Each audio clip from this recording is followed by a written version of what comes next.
Welcome back. I'm now with one of my favorite people in the whole world, my son Jordan. Purpose of this interview is to discover whether a child can mentor a parent. Jordan, thanks for joining us. Good to have you here. Thanks for being here. So it's really great. First of all, not often I get the opportunity to actually spend a half an hour talking to you without you saying I've got to run to a meeting. Sure, I think this was just, somehow I feel that this is your way of just getting us to have some quality face time together. Some quality time. So for the benefit of the viewers, Jordan, by way of background, 32 years old, studied at University of Johannesburg, did a degree in marketing, then in strategic management. Then at about age 21, decided to take himself off to Australia, worked in marketing for a mobile phone company. Correct. Then a stint in the UK in property, which he didn't really like. Didn't like what his father does. Back to Australia, a little bit in the IT startup space, and then decided to start his own business, which seems to be taking off. So 2 or maybe 3 years ago, you came up with the concept of ADMIT, ticketless parking. Correct. What made you want to go into that particular business? It was when I was leaving one of the centres that we managed over in the UK, and I heard one of the shoppers complaining about his parking. I think he had lost his ticket at the time and was walking around trying to draw out money and head back to the pay machine. And I heard him say, "That's it, I'm never coming back here again." And it just set off like these alarm bells ringing. I tried to save that customer, go up and talk to him and try and tell him, listen, it's got nothing to do with us. That's the parking. We're the shopping centre, that's the parking. But I think it doesn't get seen that way in their minds. So that led me on a process of a couple of years of research and development and trying to figure out the right way to do this. But ultimately, with a lot of advice from various mentors of my own, taking the plunge and ultimately leaving property, founding a tech startup and immersing myself in that space and creating what is now pretty much a multinational business. We're working across borders in a few countries and continue to improve the parking experience. So when you decided to start this business, you had some money of your own, which you burned through pretty quickly. Pretty fast. Doesn't go a long way. Doesn't go a long way. And then I get this call to tell me that you've run out of money, but you're going to raise money. So my next question to you was, well, how much do you need? And I was quite surprised at the answer, because you decided I wasn't good enough to give you any money. So look, I really felt like it was time to try and see if I could do something, either sink or swim or fail fast, but do something purely on merit, try and raise money on the back of the idea, and I guess on the back of myself. So this is what really fascinated me, because at that point in time, all you had was an idea, really, okay, and a little bit of marketing material. You told me this was something you were going to find angel investors. Just explain what you did and who these people are. Typically in a startup business, the first round you do is often referred to as the triple F round, which is friends, family, and fools, because most of these startups end up failing. So even though we might not have had an ironclad business plan early on, I made sure that the little capital that I did have to put into the business was spent on building a prototype, spending some money on getting all our documentation in order, making sure that your corporate structure is in place, and I think not making the mistakes that obviously you end up doing. But ultimately, I found that our early stage investors were very visual. They either bought into the concept or they didn't. And in reality, they're not really buying into the idea and the concept. I think ideas come and go. What I got the real sense of is that the questions they ask and the probing that they do is really just trying to get a sense of what are you like as the founder of this business. So I'm kind of a little bit closed, I think, as you know, when it comes to tech. You'll be happy to know I've now mastered SMSs. Well, I hope you've also figured out how to get onto ADMIT. You don't have to have an app to be on ADMIT. Correct. So as long as you've linked your number plate to a credit card, you're able to park at any one of the facilities or the shopping centres around the country that we have. So it's a pure seamless play. We like to call it a Windows up parking experience, meaning that you can set and forget it. When I use ADMIT now, I don't have to stand in a queue. I don't have to get a pocket full of change, or the machine won't take my note. But now this is not something, I mean, this is a good case in point. This is not something that you're waking up in the morning and saying, you know what, I'm not going to go to Sandton City because I'm going to have to carry coins with me. That's not really a prime consideration top of mind. But it's these little things that enhance your daily life and the experience and start to smooth out, as I would think, like your general day, and giving you back the power and back the time to utilize it on something more productive. So how much more space is there worldwide for disruptors? Everybody wants to be a disruptor, but is it practical? Does everything have to be disrupted? Because in truth of fact, for me, none of this stuff is new. It's just another way of doing. Even the phone, for that matter. We used to make phone calls. We didn't have the phone in our pocket. But groceries that get delivered to your house, that's where I started. Yeah, look, I totally feel that. I think that there is certainly an element of innovation for innovation's sake. Apps that get put out all the time, and when you really start scratching the surface, you think, like, hang on, this doesn't really add any value to my life, doesn't really do anything. But agreed, I think the best ones and the ones that really do get traction in the market are the ones that are taking something that you could ordinarily do and simplifying that. Tech is 5% idea, right? There are tons of people that will approach us as well about doing fancy integrations or working with them with really buzzwordy sounding stuff, strategically innovative marketing platforms and the like. It's 95% how you execute.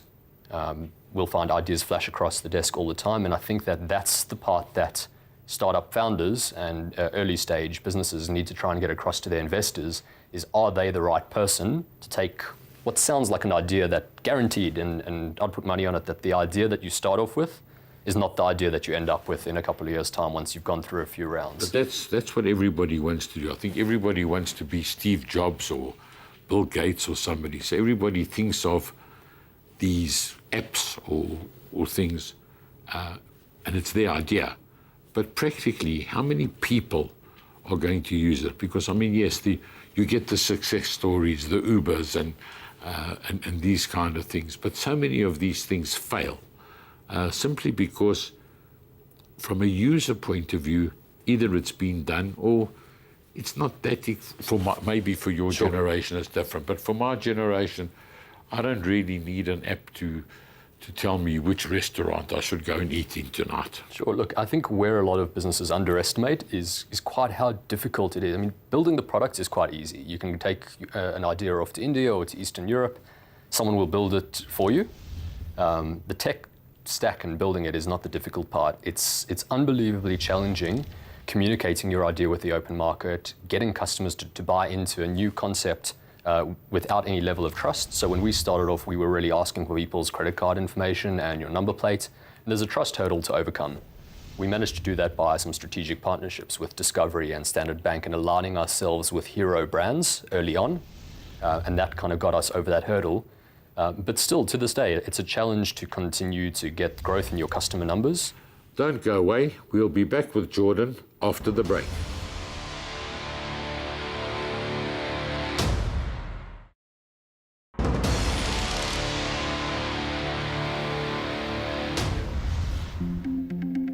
So I know if I ask you about who was a mentor for you, clearly it's me. Always. Aside from me, on this particular journey, let's talk about the admin side of it. People who've mentored you, have they helped you at all? Look, so I've been very fortunate in terms of raising capital early on. I knew that we were after quite a small amount in our first round, sort of 18 months, 2 years ago, and getting the capital was the easier part. Being quite selective over the kind of people that were going to invest, because you know that you want smart money where possible. So we've got a great pool of investors that's now based across Australia, the UK, and South Africa, who all have their own. Some of them are tech guys, most are property people or come from that sort of background. And they've really been a huge help along the way with giving me some advice, which isn't always heeded. I think it's something important that you don't take advice as the gospel. But a lesson that I learned very early, and I think very important, is that these guys, whilst you might have 12 mentors or so that are actively involved and own a percentage of your business, they're not thinking about you every minute of every day, waiting, waking up in the morning and phoning you to dish out some advice, but just because they like you. It's super important to manage your mentors and to constantly get in touch with them and ask for their advice and not feel afraid to ask when you run into sticky situations. So what we're saying to viewers out there, not only was it reasonably difficult, in a sense, to raise the initial money, but you were also very selective because you wanted people who didn't just write the check, but who were able to give you advice and help you grow the Correct. business. And you know that these people that are coming in, unless you have a wildly successful IPO or something that hopefully you move towards, you're in bed with these guys for, who knows, the next 10, 12 years, potentially. And once you've got someone owning a percentage in your business, equity is very expensive to give away. And lessons that I've learned along the way, we might have given away some too cheaply. And it's very important to take the time early on to almost interview your potential investor and mentor as much as they're interviewing you. If you were starting over, okay, and not just admit, going back further back in your career, what changes would you have made? Look, I think it's easy in hindsight to look at things and say that was a good or a bad decision. Almost the dots get connected after the fact. It was a famous Steve Jobs speech that he gave. A lot of time when I was sitting at Goldman Sachs or at Virgin Mobile, and I sort of felt like I was spinning my wheels a little bit and wasting time there. But when I look back now, Virgin, although it was something so ancillary and kind of not at all what I wanted to do, I was spending a lot of time interviewing people, behind two-way mirrors and focusing on consumer insights and knowledge. That's now really, really relevant to my business and trying to sign up customers and think about, why didn't this guy complete his profile and dropped off at the credit card stage? How do we research that? How do we test it? I think it's easy always to look back and say you should have done something different. I kind of wish sometimes that I'd gone into architecture or veterinary science or something like that, just because that's where some of the stuff, when I look at it and you drive past and you feel passionate. But on the whole, people I think will always try and look back and think that they could have done something differently. It's more about, can you take the lessons that you've learned along the way? And this is something I've learned from you, is can you just take what you've learned along the way and get the lessons from each chapter in the book and continue to use that to write the story going forward? So for the people out there who would like to start a business in the tech space or something to do, I still don't know what you call it, but something to do with your phone or tech, what advice would you have for them, starting from scratch? Look, I think the first thing would be to focus on what we call the MVP, or the minimum viable product. Right? This is, you might have a very broad vision and a great idea on how you're going to change the world, but you need to start somewhere. And when capital is tight and access to resource, be it human capital or cash, is really tight, spend what you can or do what you can to get to a point where you can prove the concept. So if you're in a food delivery business, you've got a grocery store that you want to put onto a phone, you could go out and build the entire tech stack and hire teams of developers to do it. Or you could pay one guy to sit and kind of simulate things. That when someone places an order, there's physically someone on the other side driving a van around, dropping stuff off that looks more impressive than it is. And you use that to iterate and test. So my strongest advice is to constantly be taking this MVP, put it through a process of testing. So do two things: an A/B test, figure out which one worked better, go that way, test again, test and refine as you go. So for people out there who would like to be in the tech space, learn a little bit about Jordan's experiences, what he did right, what he did wrong. His business is growing nicely. His details will be available on our website. But now the question, Jordan, is how many of the hours are you going to give? And bear in mind, when I phone you, I get about a minute and a half. Well, I'm going to do something a little different to the rest of your guests and say that I'm not capping my time. I'll make myself available to the right people who need advice as much as I possibly can. Well, that's great.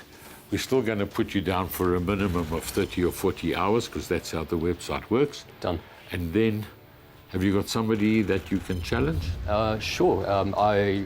Guy who was my best man at my wedding, Daniel Witz, who's a really great up-and-coming attorney here, also running his own legal practice, would be a fantastic guy for people trying to figure out if they've got other options other than going into huge legal firms. And I think that he'd be a great asset. Jordan, thanks for coming in. Thanks for talking. Anytime. Normally I give my guest a copy of my book. You're not getting one because you've got one already. I think I've got about 10 of them somewhere.